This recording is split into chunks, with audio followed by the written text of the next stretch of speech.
우리가 이제 서블림만을 사용해서 이렇게 애플리케이션을 만들었는데, 사실 자바 웹 애플리케이션은 서블릿이 시작입니다. 그렇죠? URL을 치면은 바로 이제 서블릿부터 시작을 하는 거잖아요. 그래서 그리고 이제 URL 하나당 서블릿 하나를 매핑하는 겁니다. 그러니까 이렇게 보시면 이렇게 URL 하나당 서블릿 하나가 이렇게 매핑을 시키잖아요. 그래서 URL이랑 서블릿이랑 매핑을 하는 거 해서 모든 것을 하는 거기 때문에 사실 서블릿만으로 모든 애플리케이션을 다 만들 수가 있습니다. 그런데 이렇게 문제점이 뭐냐 하면, 보시면 이렇게 서블릿으로 만들면 이렇게 다 일일이 여기다 시스템 샤워.println을 해줬잖아요. 그래서 우리가 이제 이런 걸 안 하기 위해서 사실 JSP로 여러분들이 모델 1을 만들었을 거예요. 그런데 또 JSP로 만들면은 무슨 문제가 있냐면 JSP 안에 또 자바 코드를 넣어야 돼요. 그렇잖아요. 그래서 모델 2라는 거는 JSP는 뷰만 담당하고 또 서블릿은 데이터만 담당하고 이런 식으로 서로 분리를 하는 겁니다. 그래서 이렇게 서블릿에서 이렇게 HTML 출력하거나 또는 JSP에서 뭐 DB에 접속해서 데이터를 갖고 그런 코드를 JSP에서 넣지 않고 그렇게 분리하는 거고요.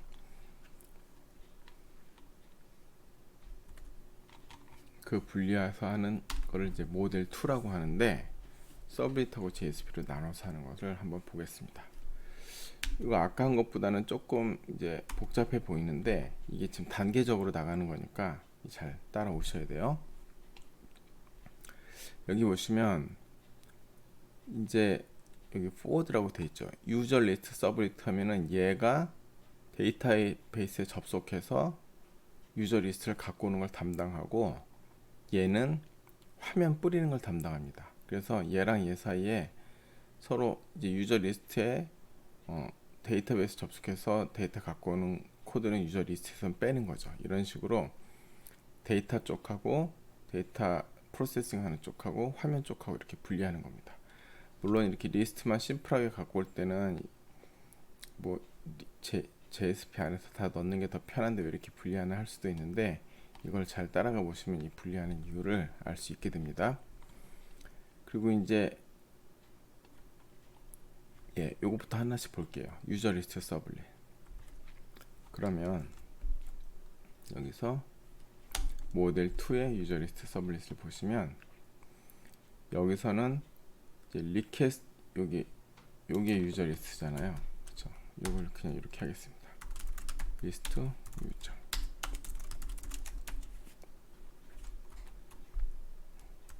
요 부분이죠. 예.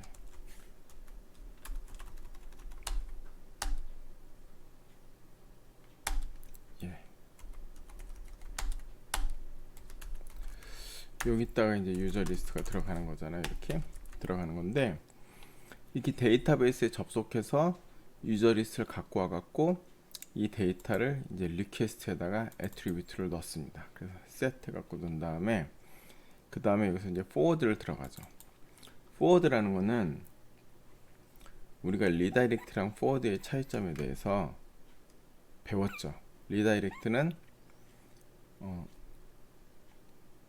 브라우저가 URL을 받아서 서버로 재요청을 하는 거기 때문에 URL이 바뀌고, forward는 그냥 하나의 리퀘스트로 연속으로 처리하는 겁니다. 그래서 유저 리스트로 보내는 요 요청이 쭉 한 개의 요청이 여기까지 한꺼번에 가는 겁니다. 그래서 한 개의 요청을 여기 체인이죠. 그러니까 요 서블릿하고 JSP 체인으로 된 한 묶음으로 처리하는 겁니다. 그러니까 여기 요청이 유저 리스트가 일로 오잖아요. 그럼 얘가 묶음으로 처리하는 거. 이게 서블릿 체이닝, 그래서 이걸 체인으로 묶는 거예요. 그래서 체인으로 묶는 게 forward다. 그래서 실제로 요청할 때 나오는 데이터가 쭉 해갖고 여기까지 유저 리스트까지 한꺼번에 흘러 들어간다. 그쵸? 리다이렉트는 서버로 URL을 바꿔서 재요청하는 거고, forward는 한 개의 요청으로 한 번에 끝나는 거죠. 그래서 여기서 데이터를 이제 유저 리스트를 갖고 온 다음에 이거를 리퀘스트에다가 집어넣어서, 그쵸? 리퀘스트 영역에다 집어넣습니다. 집어넣어서 요 리퀘스트를 그대로 디스패치를 요 URL 그쵸? 디스패처에다가 요 JSP 붙여갖고 여기다 포워드를 때립니다. 포워드를 하면은 요 유저 리스트 JSP를 보겠습니다. 유저 리스트 JSP 보면은 이 유저 리스트 JSP는 이제 리퀘스트에 유저 리스트가 들어있죠. 그러니까 request.get attribute 해갖고 유저 리스트를 꺼낸 다음에 그 유저 리스트를 루프를 돌리면서 그쵸? 여기서 보면은 여기까지가 자바 코드고 이 부분은 이제 HTML이고 여기 또 폼은 여기 닫는 거고요. 그쵸? 그래서 루프를 돌리면서 폼을 찍게 되죠. 그래서 이걸 실행을 해보면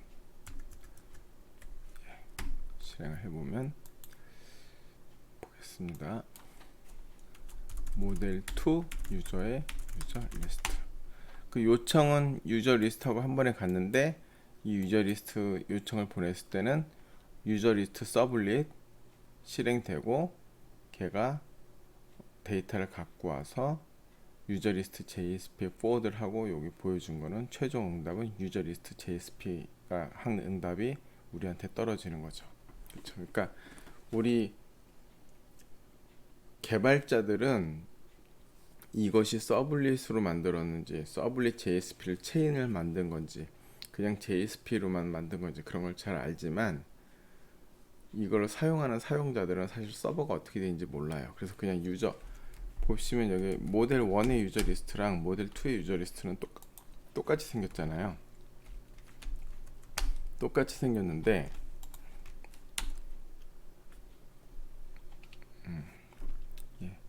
똑같이 생겼는데 유저 리스트는 체인이고 유저 리스트 서블릿하고 유저 리스트 JSP라고 체인으로 된 거고 유저 1은 서블릿 모델 1은 서블릿으로 만든 거고 이거는 사용자들은 모른다. 개발자만 안다. 그리고 이렇게 분리해서 만드는 게 결국은 더 편합니다. 요 다음 단계로 나가면 더 편해지니까 한번 계속 잘 따라가 보겠습니다. 그 다음에 마찬가지로 또 이제 유저 폼 서블릿이 있어요. 그리고 유저 폼 서블릿은 사실 폼에는 별로 데이터가 없으니까 여기 서블릿을 서 그냥 바로 하는 일 없이 그냥 JSP로 포워드를 합니다. 그래서 이제 폼에서 서버로 서밋을 때려서 그렇죠. 요 유저 add user 서블릿은 화면이 없죠. 그냥 사용자를 등록하는 액션만 취하고 얘가 등록 성공하면 유저 리스트 서블릿을 가고 등록이 실패하면 다시 유저 폼으로 보내는 거죠. 아까 만든 얘랑의 차이점은 얘는 여기 서블릿으로 화면까지 다 처리하는데 얘는 화면을 따로 서블릿하고 분리했다. 요 차이만 있는 겁니다. 그래서 유저 폼 서블릿을 보시면 유저 폼 서블릿은 그냥 이렇게 서블릿에 이렇게 하는 일 없죠. 하는 일 없이 그냥 바로 포워드만 때렸습니다. 그리고 JSP를 보냈죠. JSP를 보냈고 여기서는 아까처럼 이 부분은 메시지가 들어가는 부분이니까 get 파라미터로 메시지 들어가는 부분이니까 이렇게 해줍니다. 옵션 오브 널러블로 이렇게 해준 다음에 여기서 액션 add 유저를 하죠. 그럼 add 유저는 얘는 아까랑 똑같습니다. 그쵸? 얘는 어차피 화면이 없기 때문에 add 유저 성공하면은 유저 리스트 화면으로 포워드를 리다이렉트를 하고 실패를 하면은 유저 폼으로 리다이렉트를 하고 이렇게 돼 있죠.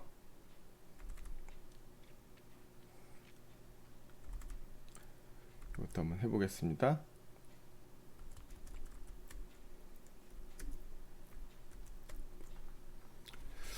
그래서 컨트롤 L 누르면 URL로 가죠. 그래서 유저 폼 그래서 ABC 해갖고 기존에 했던 걸로 그대로 하면은 URL이 겹치니까 듀플리케이트 이메일 나오고 이제 CCC로 해볼까요?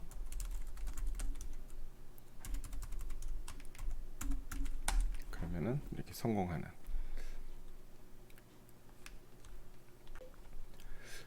예, 근데 제가 이걸 모델 1에다 그대로 했네요. 모델 2로 하겠습니다.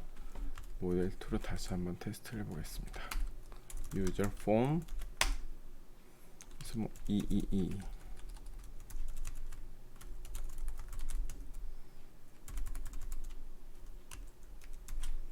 예, 그래서 모델 2로 잘 되는 걸 확인하실 수 있습니다. 다음 로긴 폼을 보겠습니다.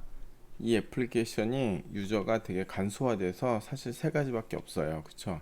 유저 목록 보는 거, 등록하는 거, 로그인하는 거.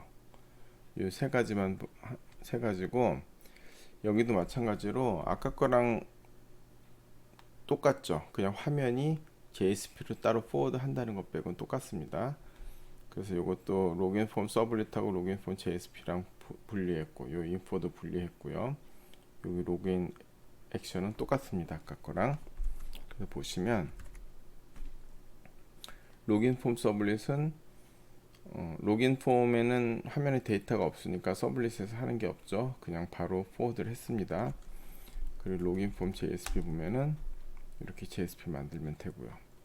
그리고 여기다가 이메일 패스워드 넣은 다음에 로그인을 하죠. 그러면은 요 로그인이 로그인 서블릿으로 갑니다. 로그인 서블릿, 예, 여기 매핑이 이렇게 되어 있으니까요. 그 로그인 서블릿에서 하는 거는 로그인이 성공하면은 세션에다가, 그쵸? 세션에다가 set attribute에서 유저를 넣는 거고요.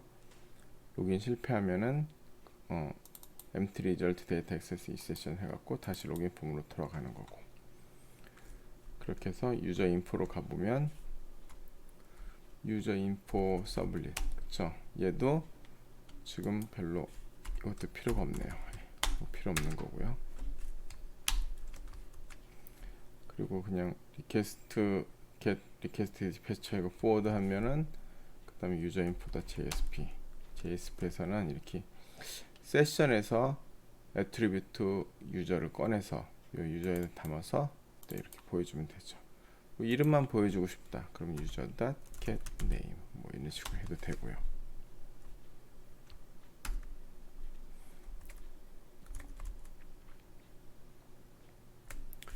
실행을 해보겠습니다.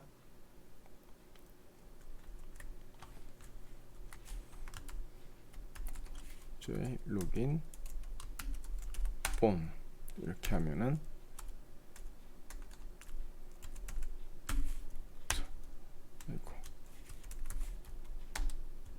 그 다음에 이게 만약에 패스워드를 잘못해서 실패하면은 롱 이메일과 패스워드 나오고 제대로 하면은 이제 유저 인포로 나오는 겁니다. 여기가 만약에 뭐 캔네임 안 하고 그냥 유저 통째로 한다 이렇게 하면 이게 유저 닷2 스트링이 실행되는 거죠. 그러면은 이렇게 나오고, 이건 나중에 이제 우리가 사용자 정보를 예쁘게 보여줄 때 뭐 테이블로 보여주든지 뭐 칼드처럼 보여주든지 해야 될 거 아니에요. 그럴 때는 이 HTML을 잘 이제 예쁘게 바꿔갖고 하는 것을 또 나중에 해보겠습니다. 그런데 우리가 이제 이렇게 모델 2를 해서 이런 식으로 서블릿하고 JSP를 그냥 단순히 분리하면 문제점이, 아까 이 프로그램도 그렇고 우리가 실제로 애플리케이션에서는 화면이 엄청나게 많잖아요. 그런데 각 화면 하나하나마다 서블릿 하나씩 만들면 프로그램이 너무 코드가 너무 많아진다는, 클래스가 너무 많아지고 코드가 너무 많아진다는 단점이 있습니다. 우리가 보통 애플리케이션 하나 만들면은 화면이 50개에서 100개 그 정도 되는데, 좀 작은 사이트도 그 정도 나옵니다. 서블릿을 100개를 만들면 힘들겠죠. 거기 안에 메서드 하나밖에 없는데. 그래서 이렇게 하는 건, 화면은 뭐 100개면 당연히 JSP가 100개는 있어야 되는데 이렇게 서블릿을 일일이 다 만든다, 되게 복잡한 일입니다. 그래서 이걸 이렇게 하지 않고 이렇게 바꿉니다. 이건 어떻게 하는 거냐면은 모든 리퀘스트를 서블릿 한 개가 왔습니다. 그래서 얘가 이 리퀘스트의 URL을 보고 그 URL에 해당하는 맞는 그런 메서드를 호출해서 진행하는 식으로 그렇게 나가는 거를 MVC 구조, 우리가 모델 2 MVC 그러는데 결국은 이 서블릿을 컨트롤러를 하나로 통합하는 겁니다. 모든 리퀘스트는 디스패처 서블릿이 다 받고, 그리고 여기는 요 각각 서블릿에 있는 메서드들은 전부 다 컨트롤러에 넣어갖고, 또 컨트롤러도 뭐 컨트롤러 하나 만들었고 모든 메서드를 다 넣어도 되지만, 또 우리가 유지봇을 편하게 하기 위해서는 또 유저는 유저 컨트롤러에 넣고 또 아티클은 아티클 컨트롤러에 넣고 이렇게 컨트롤러를 단위로 분리해서 만들어 주면은 유지 보수성이 훨씬 좋아지겠죠. 그래서 디스패처 서블릿하고 유저 컨트롤러를 만들어서 하는 거를 한번 보겠습니다.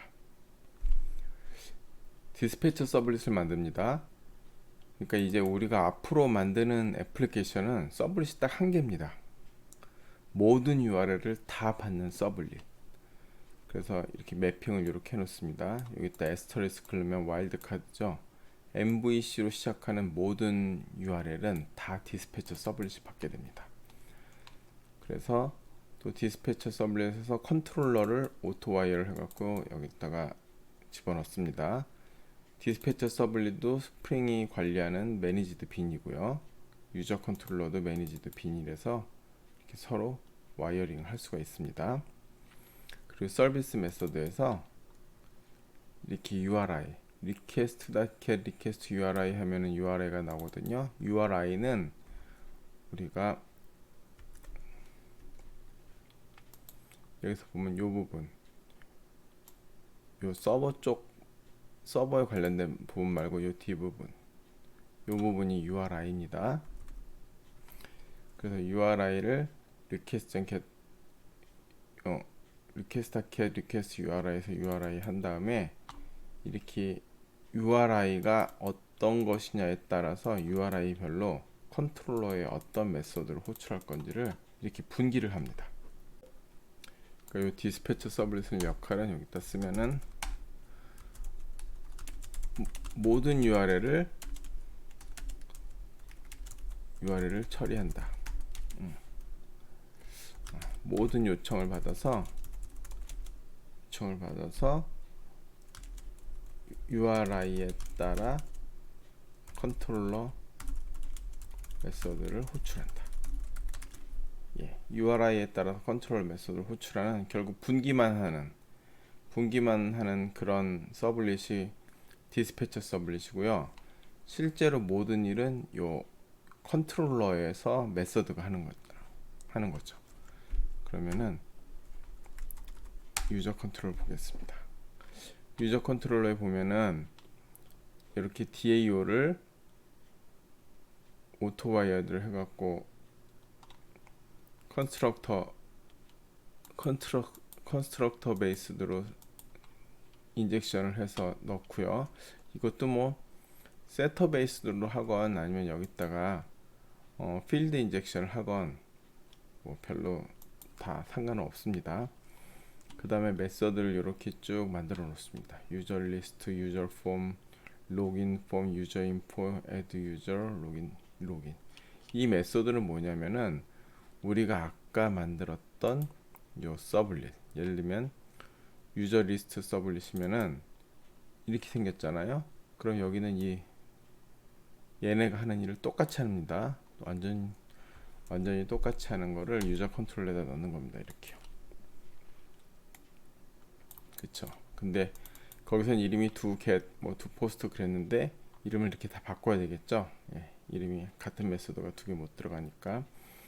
그래서 사용자 목록은 유저 리스트, 사용자 등록은 유저 폼, 로그인 하면은 로그인 폼, 개인정보 하면은 유저 인포, 그리고 사용자 등록 액션은 add user, 로그인 액션은 로그인. 이거는, 그리고 이 메소드 내부는 아까 서블릿에 있는 거를 다 여기다 넣습니다. 그러면 결국 지금 여기 메소드가 6개잖아요. 서블릿 6개를 컨트롤러 클래스 하나 만들고 그 메소드 6개를 다 바꾸는 겁니다. 서블릿 6개를 그냥 클래스 하나의 메소드 6개를 바꾸고요. 그리고 이 컨트롤러에는 이렇게 그냥 메소드 정의만 해놓는 겁니다. 메소드 정의만 쭉 해놓고, 그리고 실제로 URL을 받아서 분기를 하는 건 다 디스패처 서블릿에서 하고, 이렇게 해놓으면 실제로 아까 이 메소드들이 잘 동작하는 건 이미 확인을 했잖아요. 서블릿에 있는 거를 그대로 갖다 놓은 거거든요. 전혀 조금도 바꾼 게 없습니다. 그리고 JSP도 아까 모델 2 밑에 있던 요 JSP, 모델 2 유저에 있던 요 JSP고 그대로 씁니다. 그대로 써서 이 소스를 잘 보시면은 그대로 쓰는 걸 확인할 수 있습니다. 이렇게 JSP로 포워딩 할 때는 다 모델 2를 그대로, 그리고 우리가 포워드를 할 때는 URL이 바뀌지 않기 때문에 그냥 이대로 써도 상관없습니다. 이렇게 놓고, 그쵸? 그리고 디스패처 서비스 이렇게 분기를 하고, 그러면 우리가 유저 리스트부터 보면 한번 해보겠습니다. 여기서 이제 MVC로 바꿨어요. MVC 유저의 유저 이렇게 나오면 이제 요 URL이 MVC로 시작했잖아요. 그래, MVC로 시작하는 URL은 전부 다 디스패처 서블릿이잖아요. 그러니까 유저 리스트나 아까는 유저 리스트 서블릿이 따로 실행됐지만 지금은 이것도 디스패처 서블릿, 뭐 유저 폼 이것도 디스패처 서블릿, 그쵸? 그리고 여기다 뭐 로긴 폼 이것도 디스패처 서블릿, 다 디스패처 서블릿입니다. 다만 우리가 여기 바꿀 때마다 URI가 바뀌게 되겠죠. 이 URI가. 그래서 URI에 따라서 각각 다른 메소드를 호출하는 것으로 처리를 하는 게 MVC 방식입니다. 그래서 보면은 결국은 그냥 모델 1으로 하면 다 데이터 처리랑 화면이랑 다 서블릿에서 갖다 놨던 걸 이렇게 서블릿하고 화면을 분리한 다음에 요 서블릿들을 전부 다 모아갖고 컨트롤러 하나로 바꾼 겁니다. 그쵸? 그래서 컨트롤러 하나 있고 나머지는 요 JSP만 4개만 있으면은, 그쵸? 컨트롤러 하나랑 JSP 4개, 디스패처 하나로 다 해결된다. 그렇습니다. 그래서 소스 코드도 보면은 아까 모델 2 유저에서는 이렇게 서블릿이 6개가 있었는데 이번엔 서블릿이 없고 디스패처 서블릿하고 유저 컨트롤러 이렇게만 만들고, 그리고 지금은 이제 디스패처 서블릿을 이렇게 분기를 하게 했지만 우리가 스프링에서 제공하는 디스패처 서블릿은 우리가 이렇게 분기하는 걸 일일이 만들지 않고요. 유저 컨트롤러에서 요 컨트롤러 위에다가 애노테이션을 붙이면은 해당 애노테이션에서 정의한 URL로 자동 분기하게 그렇게 디스패처 서블릿이 만들어져 있습니다. 그래서 우리가 앞으로 다음 시간부터 할 스프링 MVC에서는 디스패처 서블릿을 우리가 만들지 않습니다. 이 디스패처 서블릿을 스프링에서 제공해줘요.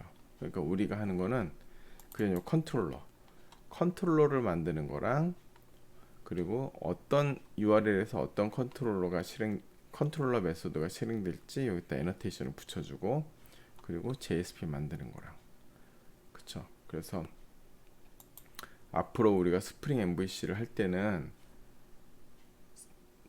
서블릿을 안 만들어요. 그 이유는 모든 URL은 디스패처 서블릿이 받고 디스패처 서블릿은 스프링이 다 구현해 놨고, 우리는 그 디스패처 서블릿이 호출할 컨트롤러랑 이 컨트롤러 메소드가 실행된 후에 돌아가는 포워드 되는 요 JSP만 만들면 된다. 그렇습니다. 그리고 우리가 전에 자바에서는 그 컨피그레이션 클래스가 있었잖아요. 그런데 지금 여기 우리 스프링 부트에서는 컨피그레이션이 없는데, 그게 아까도 말씀드렸듯이 여기 보시면 스프링 부트 애플리케이션 이라고 애너테이션을 붙이면 이제 enable auto configuration, component scan configuration이 다 있다고 그랬잖아요. 그러니까 지금 스프링 부트 애플리케이션 클래스에 컨피그레이션이 들어가는 거예요. 그래서 컨텍스트에 추가적인 빈들을 등록하는 건데, 우리가 전에 자바 했을 때는 거기에 네임 뭐 데이터 소스랑 네임드 파라미터 JDBC 템플릿, JDBC 템플릿 그런 거를 컨피그레이션 설정했잖아요. 근데 우리는 보면 지금 여기에 스프링 부트 애플리케이션에 보면 여기에 아무것도 없잖아요. 그런 게, 그게 보면 어떻게 되어 있는 거냐면 빌드 다크로이들에 이렇게 스프링 부트 스타터 JDBC 이걸 넣으면요, 기본으로 여기서 이제 오토 컴플리케이션이 들어간단 말이에요. 여기 보면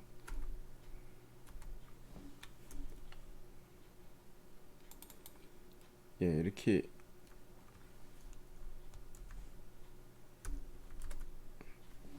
enable auto configuration이 여기 안에 포함되어 있다고 했잖아요. 요 enable auto configuration에 뭐가 들어가 있냐면은 자동으로 기본으로 데이터 소스랑 네임 JDBC 템플릿하고 네임드 파라미터 JDBC 템플릿은 우리가 아무런 구성을 안 해도 스프링 부트가 다 구성을 해줍니다. 그래서 여기 지금 그게 빠져 있는 거예요. 그래서 우리가 여기 빌드 요거 지금 스프링 부트 스타터 JDBC 이걸 넣으면은 히카리 커넥션 풀이라는 커넥션 풀을 만들어주고, 여기 이렇게 데이터 소스는 설정을 하잖아요. 이렇게 데이터 소스만 설정을 해주면 요 URL만 설정을 해주면 이 URL로 데이터 소스를 만들고, 그 데이터 소스로 JDBC 템플릿 만들고, 네임드 파라미터 JDBC 템플릿 만들고, 그런 것들은 스프링이 알아서 다 구성을 해준다. 그리고 우리가 아까 지금 스프링 부트 애플리케이션이 스탠드얼론 프로덕션 그레이드라고 첫 시간에 배웠잖아요. 그러니까 스탠드얼론이라는 게 뭐냐면은 우리가 그레이드로 해갖고 여기다가 부트자 이렇게 하시면은 여기 지금 빌드 디렉토리 밑에 립 디렉토리 밑에 이런 자 파일이 생겨요. 그럼 이 자 파일 자체 안에 톰캣하고 우리 소스가 우리 톰캣하고 우리가 만든 클래스가 여기 다 들어갑니다. 그래서 이거 하나가 지금 스탠드얼론 애플리케이션이 되는 거예요. 그래서 이거를 어디든지 배포를 하고, 아니면은 다른 컴퓨터랑 어디든지 가져가도 자바만 있으면 이렇게 자바 잘 해갖고